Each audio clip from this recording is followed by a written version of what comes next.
Uh-oh.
Okay, we'll start with this. Teofimo Lopez must keep his eyes on the prize against Arnold Barboza, according to the Boxing News staff. When fighting on a card alongside superstars that he may face down the line, it would be easy for Teofimo Lopez to get distracted. However, he would be wise not to look beyond the tough Times Square task ahead. Friday's defense of his WBO super lightweight title against the undefeated in-game Arnold Barboza must be the focus. Both Devin Haney and Ryan Garcia can wait. Yet, whilst a bill of this magnitude comes with hurdles of its own, it also provides the takeover with a chance to outshine his rivals. Here, Lopez, 21-1 with 13 knockouts, could live up to his nickname in the years to come and emerge as the man to beat at either 140 or 147. Lopez became a two-division world champion when he pulled off the upset to dethrone Josh Taylor in 2023. However, the New Yorker has failed to impress in his two title defenses since. First, scoring a controversial unanimous decision against Jermaine Ortiz, then going the distance with Steve Claggett, a challenger he was expected to knock out.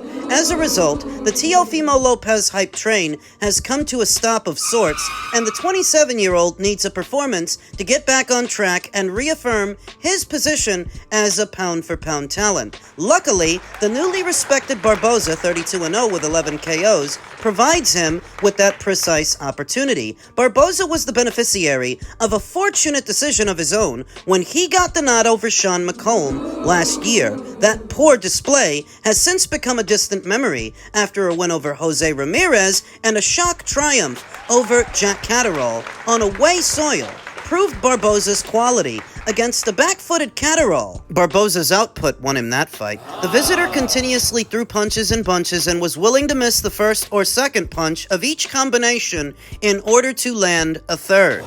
As a result, the Brit was overwhelmed, and his work became smothered, foregoing a second career challenge for world honors as he lost a split decision. With Lopez, we can expect Barboza to adopt a similar approach to that of his career best win. This is due to the fact that the champion has gone the distance in his last 4 contests and hasn't scored a stoppage win at 140 since his debut at the weight. Consequently, his punching power or lack thereof may fail to deter the Californian challenger from marching through the fire and applying unrelenting output and pressure. Therefore, with Barboza likely to come forward and take the fight to Lopez, openings may appear for Lopez to deliver a statement performance and potentially stop Barboza to steal the Times Square show. Yeah, whoever wrote this article has a lot more faith in Teofimo than I do. Any underestimation from Lopez will likely be punished and result in the end of both his reign and reputation as one of the sport's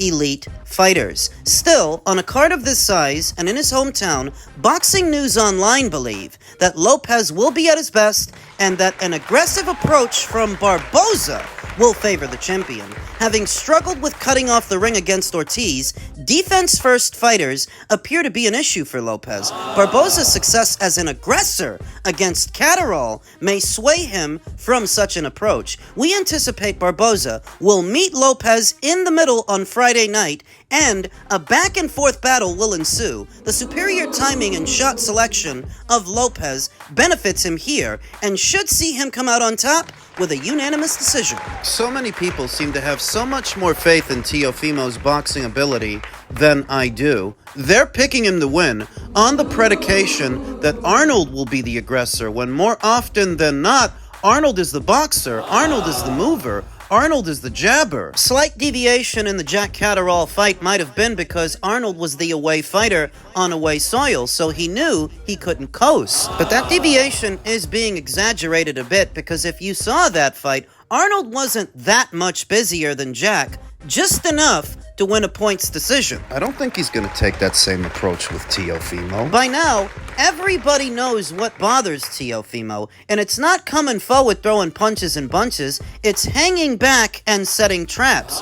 You don't have to come forward on Teofimo. He's the smaller guy. You make him come to you. Arnold's gotta know that. They say that Teofimo can't afford to be distracted, but he very much seems to be, regularly getting in spats with Devin Haney in the build-up of this fight when you're not fighting Devin Haney. Look at this fly shit over here.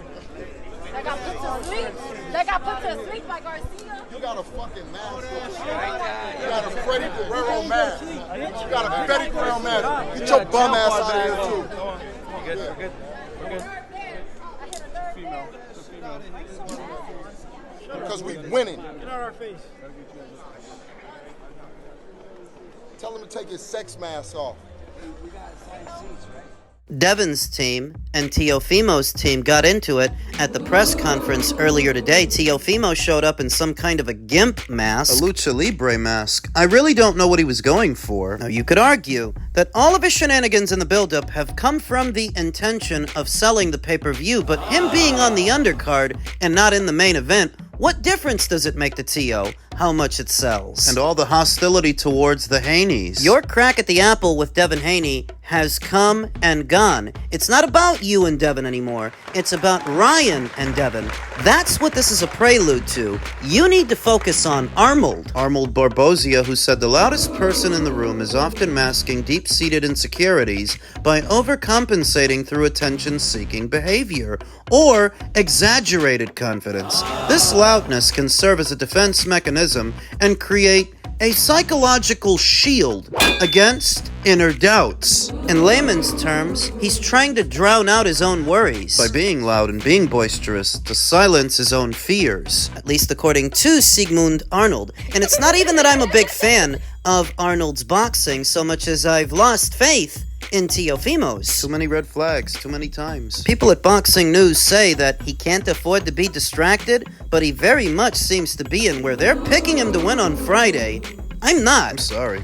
Had one guy that goes by the name Carlos Paguada say, Teofimo by way of technical knockout. Technical knockout? When's the last time Teofimo knocked somebody out? Just don't see it. In his last fight, he couldn't knock out Steve Claggett, who stood in front of him for all 36 minutes, letting punches go. And that was a domestic-level Canadian club fighter. So he's gonna knock out a taller, longer, moving target in Arnold Barboza, where he couldn't knock out that guy. Like I said, there are so many people that have so much more faith in Teofimo than I do. But I'll level with you.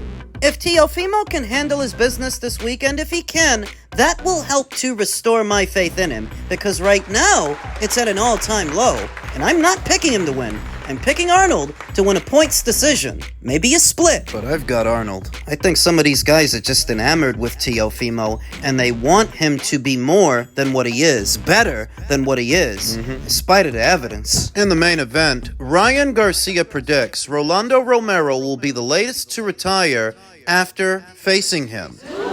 Ryan Garcia and Rolly Romero may be ready to leave their viral sparring session in the past, but that doesn't mean they've settled all their differences. The two will meet this Friday in a 12-round welterweight fight this Friday in New York's Times Square with a secondary WBA title at stake. Romero, who used the attention gained from that video to boost his career, knew the day would come when they met in the ring for an actual fight. Though not before Rolly turned it down at least once to stay on the PBC side of things and get knocked out by Isaac Cruz. Remember, he had a choice between headlining with Ryan or defending his title against Isaac, and you all saw what happened. As luck would have it, the fight has come back around.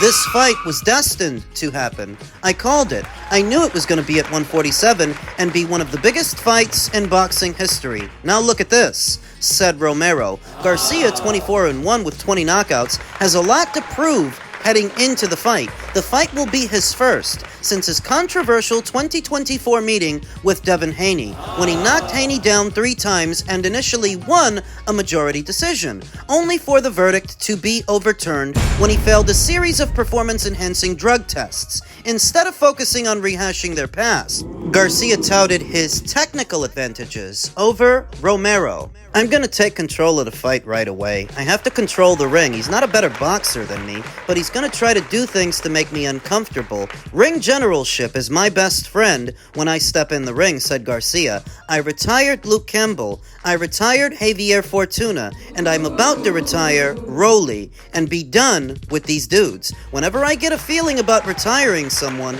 I just know it. I know once I knock him out, he's done.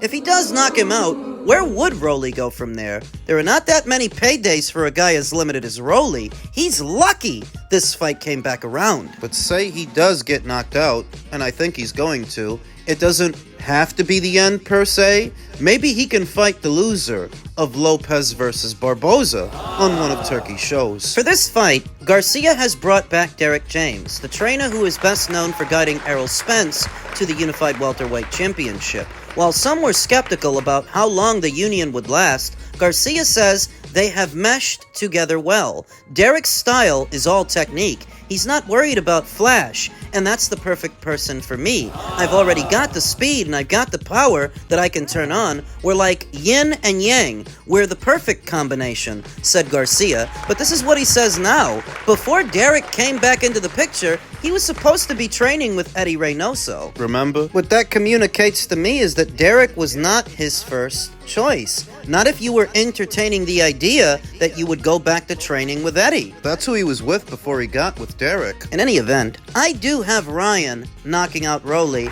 but what's interesting is something that the Haneys said at today's press conference, that Ryan's build doesn't look the same as it did last year, and even his voice. It's not as deep, not as scratchy, not as raspy as it was. What they're trying to say is that he may be a different fighter off the Austrian than he was when he was on it, because he doesn't have as much musculature. He does seem leaner, doesn't he? Which is peculiar because last year he fought at 143, but he looks leaner now that he's fighting at 147? His voice being somewhat different is negligible. It could have been scratchy and it could have been raspy as a result of alcohol and drug abuse last year. So if he cleaned up his act in this one, his voice would have changed. His build, however, it does look different now that you mention it. Austrian or otherwise, I think Ryan Garcia beats Rolly Romero. Now, whether or not he retires him, that has yet to be determined. But I do have him winning in the main event on Friday night in the tri-state area. I look at the fight as a countdown until the left hook lands, because once it does, night-night Rolly Romero. I think he's going to sleep. A Friday night's bill seems to be dominating most of the chatter, but what about Saturdays? Will Canelo Alvarez versus William Scull flop on pay-per-view, quote-unquote, not going to watch? Canelo has his first fight in Saudi Arabia as part of his 4-fight deal with the Kingdom. He takes on William Scull May 3rd, this Saturday, knowing that a victory would make him the undisputed super middleweight champion for the second time. The pay-per-view will cost U.S. fans $59.99. Canelo enters the fight with a unanimous decision win over Edgar Berlanga. He faced Berlanga after failing to face his mandatory, who was Scull at the time, as the IBF stripped him of the belt. The fight has struggled to gain momentum,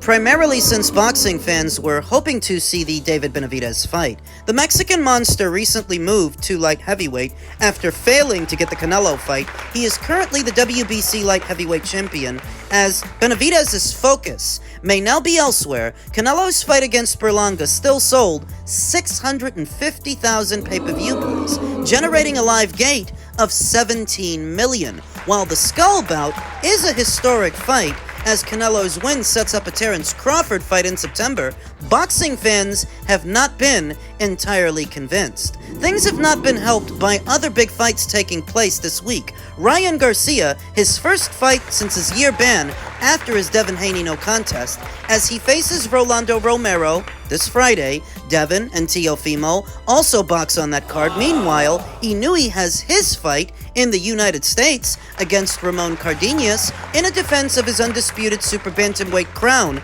on May 4th. With so many fights on offer, boxing fans are perhaps being more selective over what they choose. I think whoever wrote this article chose not to tell the whole story, the story the way it is. It's true that if you choose to buy Canelo versus Scull by itself, it's gonna run you about $60. But the people at DAZN have prepared a package to where you get both the Friday bill and the Saturday bill for about the same price as what one Canelo fight would normally cost you. Normally a Canelo fight runs you about $80. You get to buy both fights for $89. Both shows. So where paying $60 for Canelo versus Scull by itself may seem steep, because nobody really knows William Scull and no one was asking for this, why would you pay for that by itself? Why would you just buy that fight when you can pay what you normally pay and get 2 cards instead of 1? I believe it was the author's intention to misrepresent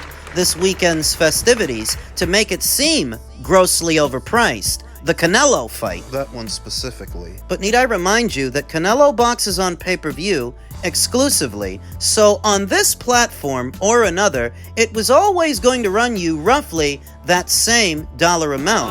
At least this way, you get a little something extra. The question the article poses seems a loaded one. Will Canelo Alvarez flop? The baseline for a Canelo Alvarez pay-per-view off his name alone hovers somewhere in between 400 and 500,000 buys, roughly 500,000, and that is with unpopular opponents like Dimitri Bivol way back when. In his last fight, he sold 650,000 pay-per-views with a guy everybody knew he was gonna beat. Do you understand what I'm getting at? That Canelo's drawing power is consistent enough that you don't need to keep asking the same question or insinuating the same thing. Canelo's gonna do what he's gonna do. He's gonna do all right, because he's not the guy whose numbers regularly hover at just north of 200,000.